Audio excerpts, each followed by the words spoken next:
ചെമ്പനീർപ്പൂവിൻ്റെ വരാനിരിക്കുന്ന പ്രോമോയിലേക്ക് എല്ലാവർക്കും സ്വാഗതം. അങ്ങനെ നമ്മുടെ അച്ചമ്മ വന്ന് സീനാക്കിയിരിക്കുക കേട്ടോ. അച്ചമ്മ വന്നിട്ട് നമ്മുടെ രേവതിയോട് ചോദിച്ചു, രേവതി നിന്റെ സ്വർണ്ണമൊക്കെ എവിടെ പോയി?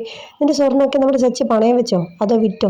ഇല്ല മുത്തശ്ശി, സച്ചി ഒന്നും ചെയ്തില്ല. പക്ഷേ എൻ്റെ സ്വർണ്ണം ഇപ്പം എൻ്റെ കയ്യിലില്ല, എല്ലാം ഞാൻ അമ്മക്ക് കൊടുത്തു. എന്തിനാ കൊടുത്തത് അവൾക്ക്? ഇതൊന്നും ഞാൻ വന്ന ഉടനെ തന്നെ നീ എന്നോട് പറഞ്ഞു തരണ്ടേ? എന്താ അവൾ 100 പവനായിട്ടാണ് അവളിവിടെ വന്നിരിക്കുന്നത്? അവൾ എന്താ ഭാവിച്ച് വെച്ചിരിക്കുന്നത്?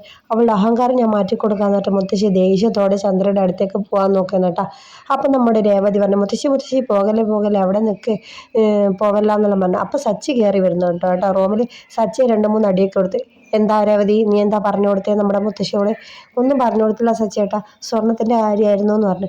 അപ്പം അതൊക്കെ ഇങ്ങനെ പറഞ്ഞപ്പോൾ പറഞ്ഞു, 2 മരുമക്കളെയും തലയിൽ എടുത്ത് വെച്ചിട്ട് നിന്റെ ഭാര്യ ഇവിടെ വേലക്കാരിയാക്കി നിർത്താനാണ് ചന്ദ്രയുടെ ഉദ്ദേശം. അതിന് നീ അനുവദിക്കരുത് സച്ചി എന്ന് നമ്മുടെ മുത്തശ്ശി പറഞ്ഞു കൊടുക്കുന്നു. അപ്പോൾ മുത്തശ്ശി പറയുന്നതൊക്കെ കേട്ട് സച്ചി തല കുനിച്ച് ഇങ്ങനെ കേട്ട് നിൽക്കുക കേട്ടോ. മുത്തശ്ശീനെ എല്ലാവർക്കും പേടിയാന്ന്, അതുപോലെ ഇഷ്ടമാണ് കേട്ടോ സച്ചിക്ക്. അപ്പോൾ ചന്ദ്ര ഇതൊക്കെ ഒളിഞ്ഞു കേൾക്കുന്നുണ്ട്, എന്തോ ഒന്ന് പറയുന്നുണ്ടെന്ന് കേട്ടിട്ട്. പിന്നെ ഇത് മുത്തശ്ശി പോകാനുള്ള തയ്യാറെടുപ്പിലൊക്കെയാണ്. അപ്പോൾ രവിയോട് പറയുന്നത്, ഞാൻ ഇവിടുന്ന് പോയാലും അവിടെ എത്തിയാലും എൻ്റെ മനസ്സ് ഇവിടെയായിരിക്കും മോനെ എന്നൊക്കെ പറഞ്ഞിട്ട് ആശ്വസിപ്പിക്കുക കേട്ടോ.